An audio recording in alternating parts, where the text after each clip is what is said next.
Guys, this chapter of Black Clover was downright insane, and yet again, the trend of hype reveals that make me want even more continues. In the last one, we saw two devils of the highest order emerge and have a bit of fun toying with Knot and Jack, all while the tree of the underworld continued to grow as a fiendish assortment of devils would pour into their world. And although Leona had been putting in work against it, the ancient demon before her was only just getting started. When it came to the Dark Triad members, recognizing that they could not afford to hold back, each of them would re-emerge in their full power forms, now completely shifting their respective battles in their favor. Knot, now knowing his purpose in this conflict to be keeping the two new devils at bay, would ask his devil to die with him. However, elsewhere in the Clover Kingdom, a second ancient demon would appear and loom over the country to the shock of the populace. With this latest chapter, we open up with a bit of a story tied to these two ancient demons. Demons are said to be born from human hatred and the power of the underworld, as it would seem that a very long time ago, two friends of Spade Kingdom nobility with exceedingly powerful magic would grow to hate one another and become the demons we see today, and as such were sealed away. Now, based on the power of the underworld aspect to all this and what we've seen from the first ancient demon in the series, I imagine that a devil, or multiple of them, corrupted these two friends and led them both to horrific paths against one another. And at that, I'm curious how exactly this story will be made to form a bigger picture within the narrative, as Black Clover really goes crazy when it comes to stuff like that.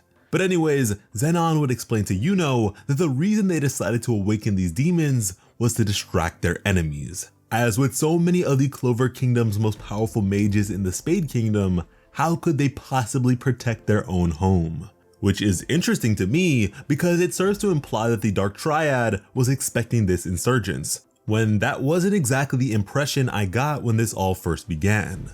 But following this, we would pick back up with the attack on the Clover Kingdom.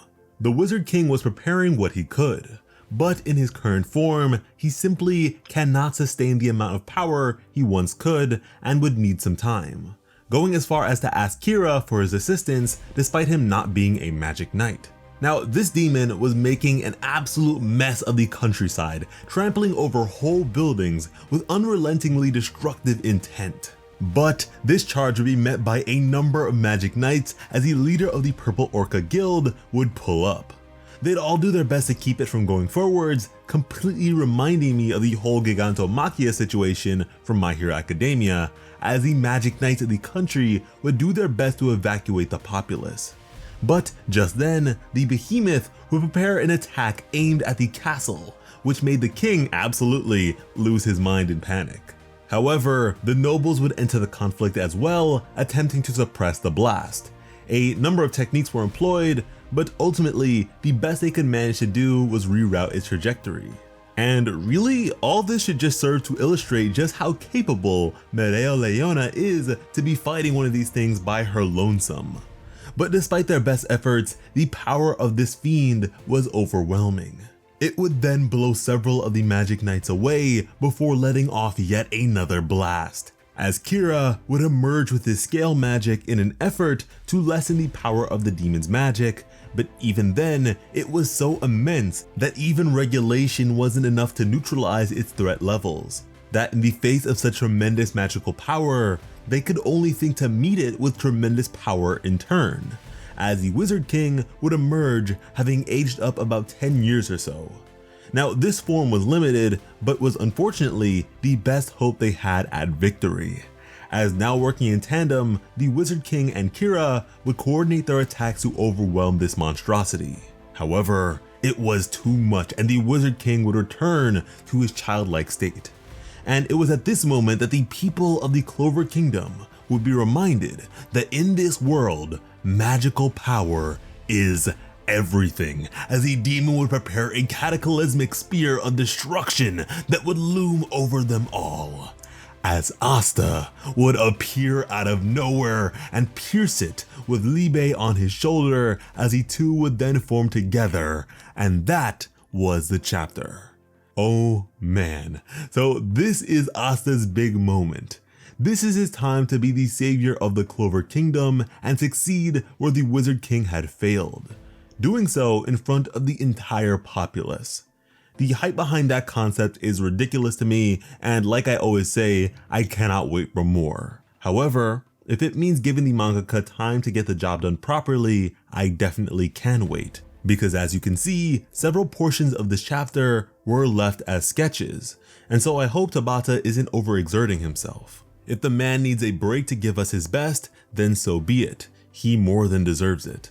Now, a part of me has to wonder why the Dark Triad would opt to send this demon to the Clover Kingdom at a time like this, because Zenon specifically speaks of distraction, so is their intent just to mess things up and cause a whole lot of destruction? I mean, I wouldn't be opposed to that as they are kind of evil people, but it seems a little shallow. I'm not sure if maybe there's something deeper to that than this.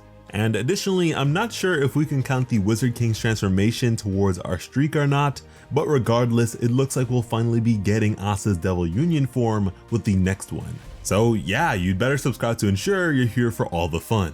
And check us out on Patreon for more of this sort of content when it comes to other series unavailable on the channel. Because when it comes to bringing you some of the best Black Clover content on the platform, Plot Armor has you covered. As always, I'm Slice of Otaku. Thank you all so much for watching and have an awesome day. I love you.